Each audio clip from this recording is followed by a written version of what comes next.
ওয়ামা তিলকা বিয়ামিনিকা ইয়া মূসা, তোমার ডান হাতে এটা কি ইয়া মূসা। আল্লাহ আযজা ওয়া জাল কি জানেন না ওনার ডান হাতে এটা কি? অবশ্যই উনি জানেন। লাঠিটাকে তুমি ফেলে দাও। এবং লাঠিটাকে ফেলে দেওয়ার সাথে সাথে লাঠিটা সাপ হয়ে গেল।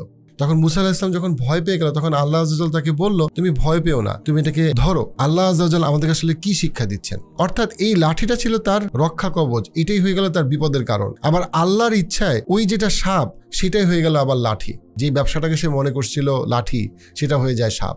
যে প্রিয়জনের মৃত্যুকে সে মনে করছিল সাপ, তার নিরাপত্তার অভাব, সেটা হয়ে গেল তার জন্য লাঠি। অনেক সময় আমাদের অন্ধবিশ্বাস কাজ করে যে না, আমি এটা জানি এটা লাঠি, আমি জানি এটা সাপ। না ভাই, আপনি জানেন না। আপনি আল্লাহর উপরে আগে ভরসা করেন, তারপরে আপনি আপনার ইন্দ্রিয়র উপরে ভরসা করেন। আপনি যা দেখছেন তা শুধু একটা বাইরের রূপ, কিন্তু এটার ভিতরে কি আছে আপনি জানেন না। এই একটি আয়াত আমাকে অনেক পরিবর্তন করেছে কোরআনের। এবং আমরা যদি কোরআনের এই আয়াতটাকে বুঝি, ছোট একটা আয়াত, তাহলে আপনাকেও অনেক পরিবর্তন করতে পারে আপনার চিন্তায়, আল্লাহর সাথে আপনার সম্পর্কে। আমরা কত বাস্তবতা দেখি, কিন্তু তার যে অন্তর্নিহিত রূপ তা আমরা কতটুকু বুঝি। একটা আয়াত যদি আমরা জীবনে ইমপ্লিমেন্ট করতে পারি, আমরা আমাদের জীবনে চিন্তায়, চেতনায়, মননে অনেক পরিবর্তন দেখব।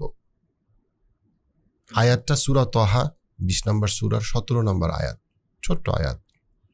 ওয়ামা তিলকা বিয়ামিনিকা ইয়া মূসা, সরল অর্থ, আর তোমার ডান হাতে এটা কি ইয়া মূসা।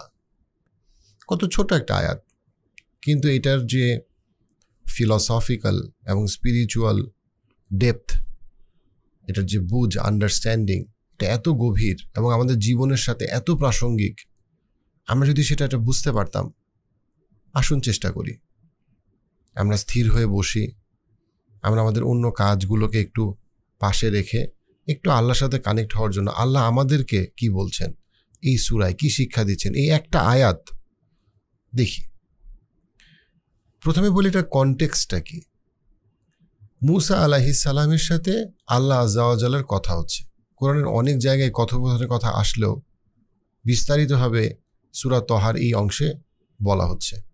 এখানে বলে রাখা ভালো, কোরআনের আর কোথাও কোনো মানুষের সাথে আল্লাহ আযজা ওয়া জালের এত দীর্ঘ কথোপকথন আমরা পাই না। কোরআনের সবচেয়ে বেশি যার নাম, যেই নবীর নাম উচ্চারণ করা হয়েছে, মেনশন করা হয়েছে, মূসা আলাইহিস সালাম। মূসা আলাইহিস সালামের জীবনটা খুবই ইন্টারেস্টিং। উনি যখন মাত্র জন্ম হয়, তখন উনি পৃথিবীর বিচারে, ফেরাউনের বিচারে উনি একজন আসামি।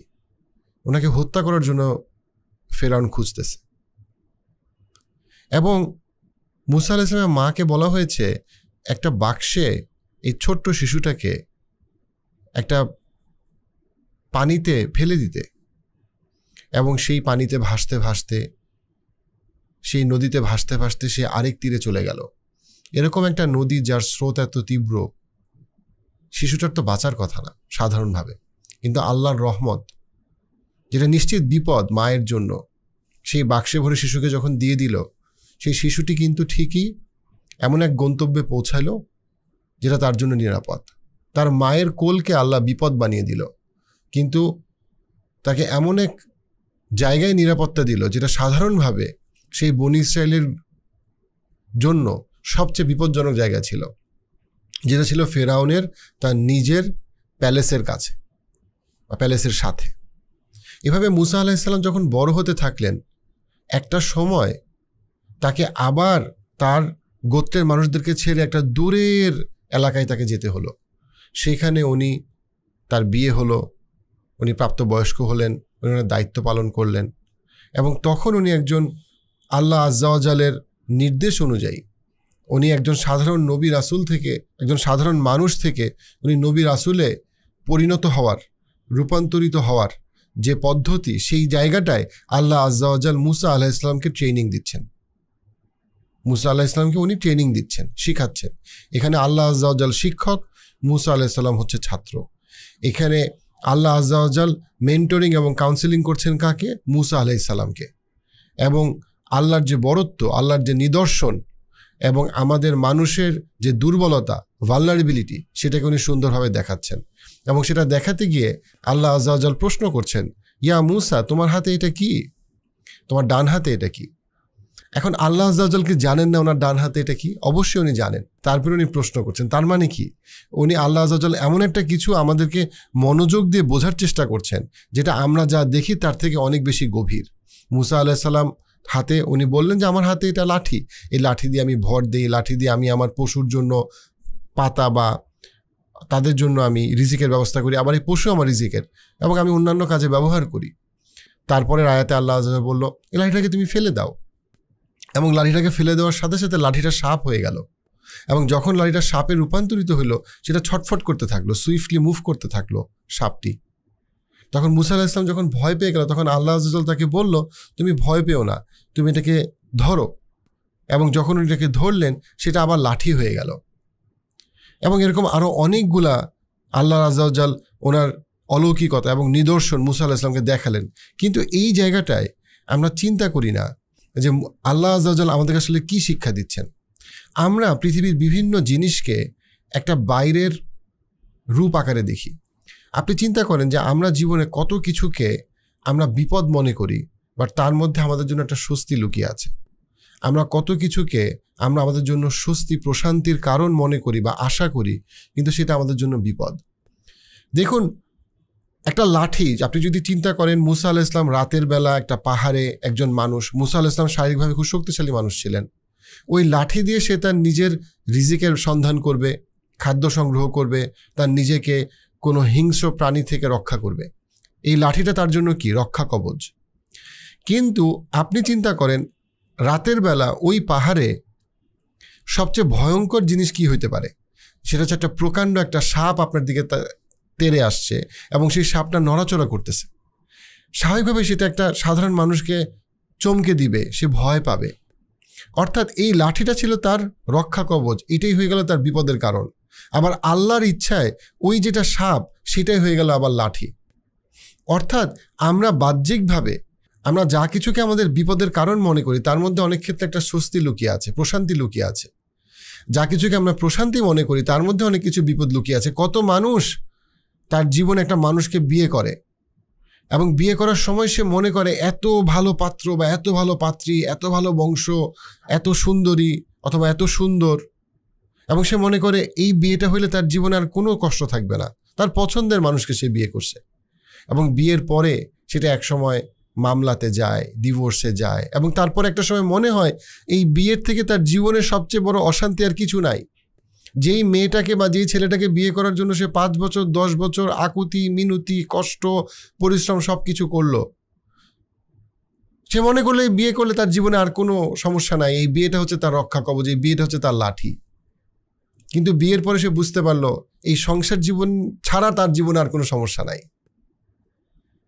কত মানুষ সে ব্যবসা করার জন্য টাকা জমায় টাকা জমায় টাকা জমায়, সে মনে করে ব্যবসাটা করতে পারলে, এই গরুর ফার্ম দিতে পারলে, এই বাগান করতে পারলে, এই রিয়েল এস্টেট করতে পারলে তার জীবনে আর কোনো সমস্যা নাই। তারপরে সে দেখতে পায় সমস্ত টাকা নষ্ট হয়ে গেল, তার নামে মামলা। যেই ব্যবসাটাকে সে মনে করছিল লাঠি সেটা হয়ে যায় সাপ। কত মানুষ মনে করে যে তার প্রিয়জন মারা গেল, তার জীবন সব শেষ হয়ে গেল, তার আর দেখার কেউ নাই, কিন্তু তারপরে সে নিজেকে সাইকোলজিক্যালি রেজিলিয়েন্ট করলো, নিজেকে সে শক্তিশালী করলো, মনোবল বৃদ্ধি করলো। ওই প্রিয়জন মারা যাওয়ার পরে আগে সে নামাজ পড়তো না, প্রিয়জন মারা যাওয়ার পরে এখন সে প্রতি মুহূর্তে আল্লাহ আযজা ওয়া জালকে স্মরণ করে, সে নামাজ শুরু করলো, রোজা রাখলো, সে হেদায়েতের আলো পাইলো। যে প্রিয়জনের মৃত্যুকে সে মনে করছিল সাপ, তার নিরাপত্তার অভাব, সেটা হয়ে গেল তার জন্য লাঠি। আপনি জীবনে কত মানুষকে বিশ্বাস করেন, সে আপনাকে ঠকায়। কত মানুষকে আপনি দূরে সরায় দেন, অথচ সেই মানুষটা একসময় আপনার উপকার করে। কত চেনা মানুষ আপনাকে পিছন থেকে ছুরি ঘুরায়, আপনি মনে করেন চেনা মানুষটা আপনার জন্য লাঠি, কিন্তু সে আসলে আপনার জন্য সাপ।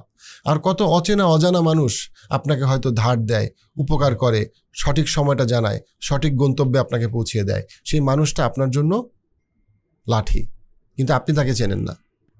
আল্লাহ আযজা ওয়া জাল একমাত্র যিনি জানেন যে কোনটা আপনার জন্য লাঠি, কোনটা আপনার জন্য সাপ, কোনটা আপনার জন্য ভালো, কোনটা আপনার জন্য খারাপ, কোনটা আপনার জন্য আপদ, কোনটা আপনার জন্য বিপদ, কোনটা আপনার জন্য স্বস্তি, কোনটা আপনার জন্য অস্বস্তি। কিন্তু আমরা বুঝি না, আমরা শুধু পৃথিবীর মানুষের দিকে তাকাই। এবার আপনি আবার ওই আয়াতের প্রশ্নটার দিকে তাকান, আল্লাহ কি বলছেন? আরে তোমার হাতে এটা কি ইয়া মূসা? আল্লাহ তো জানেন তোমার হাতে এটা কি, কিন্তু আল্লাহ কি বলতেছেন যে তুমি কি আসলেই জানো তোমার হাতে এটা কি?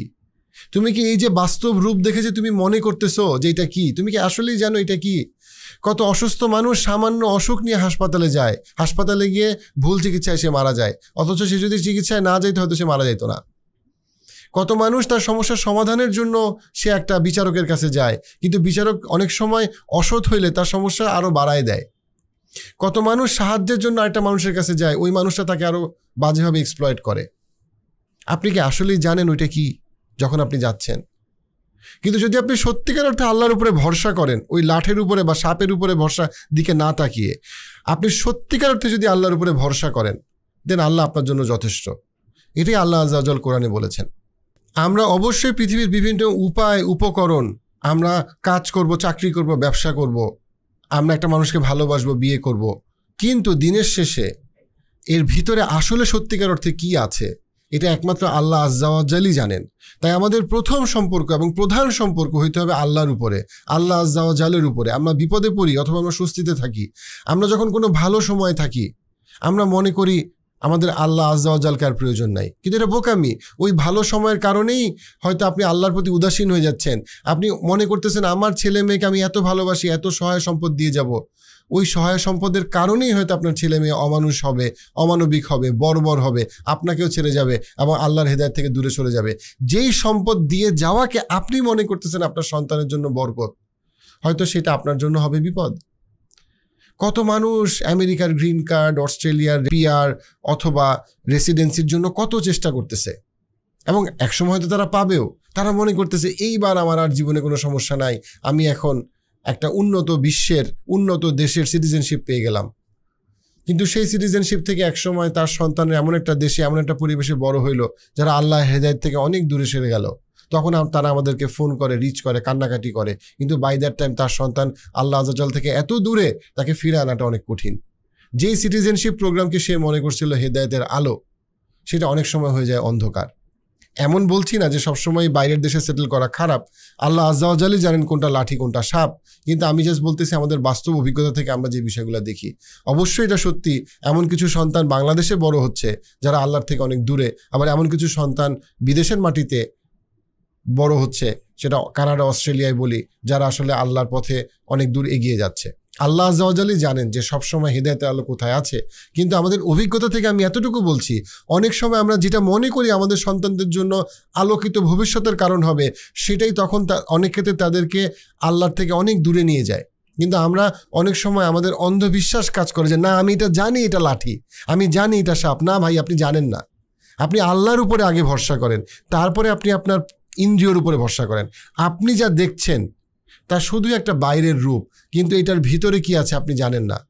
মায়ের গর্ভে যখন শিশু থাকে, মা জানে না এই সন্তানটা কি মুত্তাকি হবে নাকি এই সন্তানটা জালেম হবে, এ কি শিক্ষিত হবে নাকি এ অশিক্ষিত হবে, জানে না। ঠিক একইভাবে আমরা পৃথিবীতে যা কিছু আমার হাতে পায়ে দেখি, আমরা সত্যিকার অর্থে জানি না যে এটার আসল রূপটা কি। কিন্তু আমরা যদি নিজেদেরকে স্থির করি এবং আমরা যদি চিন্তা করি যে আল্লাহ আযজা ওয়া জাল আমাকে বলেছেন যে তুমি যদি আল্লাহর উপরে সত্যিকার অর্থে ভরসা করো, তোমার পৃথিবীর আশেপাশের যা কিছু হচ্ছে তার বাইরে তোমার যদি আল্লাহর সাথে সরাসরি একটা সম্পর্ক থাকে, তোমার হারানোর কিছু নাই। কারণ তুমি যদি সত্যিকার অর্থে আল্লাহর উপরে ভরসা করো, আল্লাহ তোমার জন্য যথেষ্ট। তাই যখন তোমার উপরে কোনো বিপদ আসবে তুমি ধৈর্য ধরবা। যখন তোমার উপরে আল্লাহ কোনো নেয়ামত দিবে, তোমার সম্পদ বাড়ায় দিবে, তোমার সমৃদ্ধি বাড়ায় দিবে, তোমাকে ছেলে মেয়ে দিবে, তখন তুমি আরও বেশি আল্লাহর নেয়ামতের প্রশংসা করবা, দান করবা।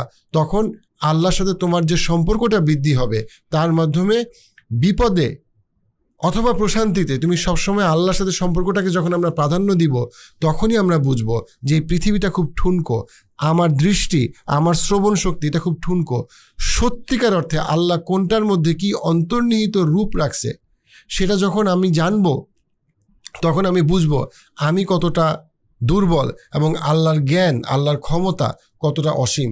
আল্লাহর উপরে যদি আমরা ভরসা করি, তখন আমাদের হঠাৎ করে রেগে যাওয়া, অনেক বেশি অশান্তিতে পড়া, সামান্য বিপদ হলে বা চাকরি চলে গেলে খুব বেশি দুঃখ পাওয়া, আর একটা প্রমোশন হলে মনে করা আমার থেকে বড় আর কেউ আছে, এই যে অস্থিরতা, এই যে খুব ছোট একটা কিছুতে অনেক বেশি উৎসাহ অথবা রাগ, এই জায়গা থেকে আমরা সরে গিয়ে আমরা স্থির হব। মুমিনের অন্তর স্থির হওয়ার কথা এই বিশ্বাসে যে আল্লাহর পারমিশন ছাড়া কোনো ভালো বা খারাপ আমাকে স্পর্শ করবে না। আমরা অনেক ক্ষেত্রেই আল্লাহর সাথে সম্পর্কটাকে বাড়াতে চাই, কিন্তু আমরা স্থির হতে পারি না, নামাজে মনোযোগ থাকে না, এবং আমরা আমাদের আল্লাহ আজ্জা ওয়াজালকে জীবনের সমস্ত সিদ্ধান্তে যেভাবে প্রায়োরিটি দেওয়ার কথা সেই জায়গায় আমরা বারবার খেই হারিয়ে ফেলি। হিল অ্যাপ আমি লঞ্চ করছি এই রমাদানে, যেই অ্যাপটি আমি বিশ্বাস করি আপনাকে এবং আমাকে আল্লাহর সাথে আরও বেটার কানেক্ট করতে, মুরাকাবার যে প্র্যাকটিস, যে আমি কিভাবে ডিপলি ইন্ট্রোস্পেকশন করব, নিজেকে চিনব এবং আল্লাহর সাথে আমার সম্পর্ককে আরও মজবুত করব, সেই জায়গাটায় এই অ্যাপ ইনশাআল্লাহ আপনাদেরকে অনেক হেল্প করবে।